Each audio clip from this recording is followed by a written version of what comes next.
In modern times, Batman movies actively avoid Robin or just don't care in general. You should use your full name. I like that name. Robin. Thanks.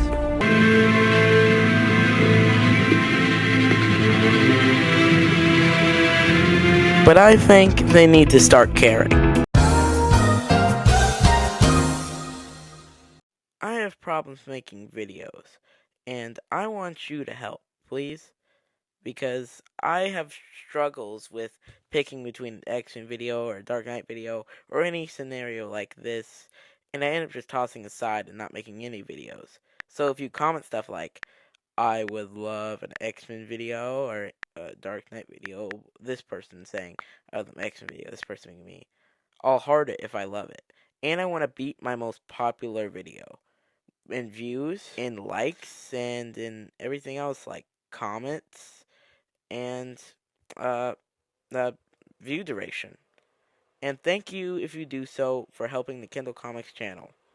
Robin first appeared in Detective Comics number 38 in 1940. He was kind of written as the Watson to Batman Sherlock, his buddy that was used to let his thoughts out, and he was a little bit dumber, so the readers would have something to laugh at. So if Batman was like, I think the Riddler did this, then Robin would be like, golly gee, Batman, I think he did it too. Until he became more of a character in his own with books like Death in the Family by Jim Stalin and Jim Abrero, Robin Year One by Chuck Dixon with art by Javier Peludo, and The Gauntlet by Bruce Canwell with art by Lee Weeks, A Lonely Place of Dying by Marv Wolfman with art by George Perez, and Robin and Batman by Jeff Lemire with art by Dustin Nguyen. And so those are some of Robin's stories that turn him into a great character.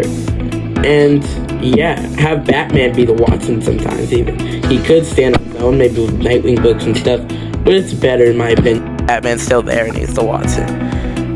And people in the modern day may say that's a little silly for this 10-year-old boy to be walking around in bright red and green cracking jokes next to the brooding Dark Knight. It doesn't make sense.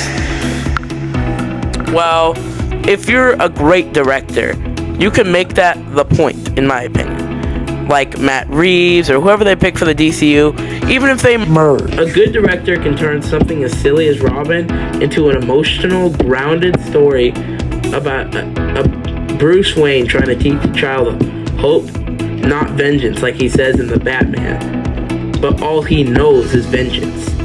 Yet at the child's core, he's hope incarnate. Just like his Uncle Clark. The best of both worlds. A grieving child and a hoping hero.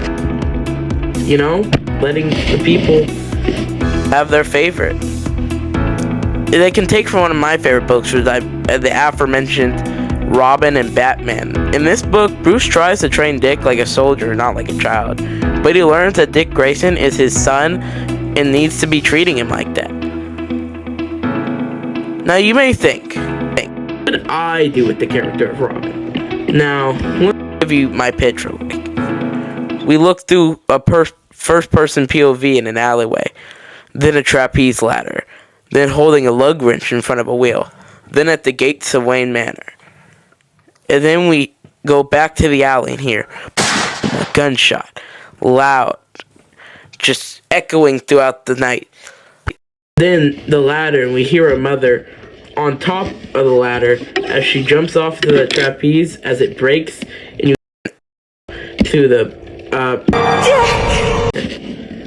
then back to the lug wrench. Dick, a child trying to take off the wheels of the Batmobile, and we see a creature standing on top of the car. Then at the gate, a father to all talks, and are you here for Master Bruce? Then we cut to the present as a little boy, in a rude manner, talks to Batman. Don't look so stunned, Father. I thought you'd be taller. To me, it's important to show that Bruce is a Robin too, that he feels their pain. Also, you can notice that I went the Brave and the Bold route. I don't know what they're doing for the DCU, And if I did make a movie with Robin in it, or even about Robin, I would like to go with Damian because we can get Nightwing sooner, aka my favorite fictional character of all time. Please tell me if you want a Nightwing video. And also, Damian being not my favorite Robin, but at least the most interesting one to me. At least the most interesting. You know? Him being Bruce's son.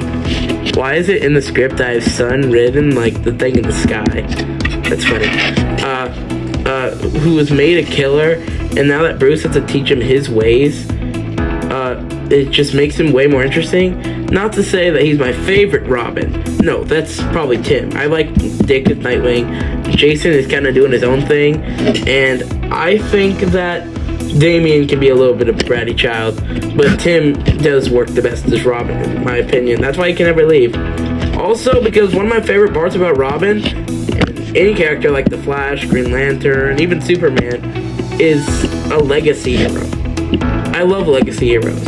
I love the ability as a fan to go up to others and be like, hey, who's your favorite Robin? Oh, my favorite Flash is Wally West. No, it's actually Barry Allen for me. Okay, that's fine. You know, stuff like that. And so, everybody, tell me in the comments which your favorite legacy hero and your favorite person in the mantle of that legacy hero is. Now, but enough on that tangent. Robin is my favorite character of all time, and throughout writing this video, I've been asking myself why, but over the course of writing this script, I figured out why Robin is my favorite character. Just like Batman, Robin is easy to relate to. The juxtaposition between Batman and Robin is one of the greatest points about the relationship. Batman is all about regression and pain and just sinking back into that cave. Time for this. It's getting serious, Bruce. If this continues, it won't be long before you've nothing. I don't care about that. Any of that. You don't care about your family's legacy? What I'm doing is my family's legacy. If I can't change things here, if I can't have an effect, I don't care what happens to me. That's what I'm afraid of. Alfred, stop. You're not my father. Characters like Nightwing, Red Hood, and even Red Robin to a certain extent, it's about growth after becoming Robin. You expand yourself out of that cave, living and even leaping into the light. When we started this team, I was desperate to be in charge. Not anymore. And that's not even the worst of it. You can't tell Batman. Nothing leaves this room. I always wanted, expected, to grow up and become him. And the hero bit, I'm still all in. But that thing inside of him, the thing that drives him to sacrifice everything for the sake of his mission, that's not me. I don't want to be the Batman anymore. That's why I love him. Dick, Jason, Tim, Damian, I don't care. They all work. Robin works.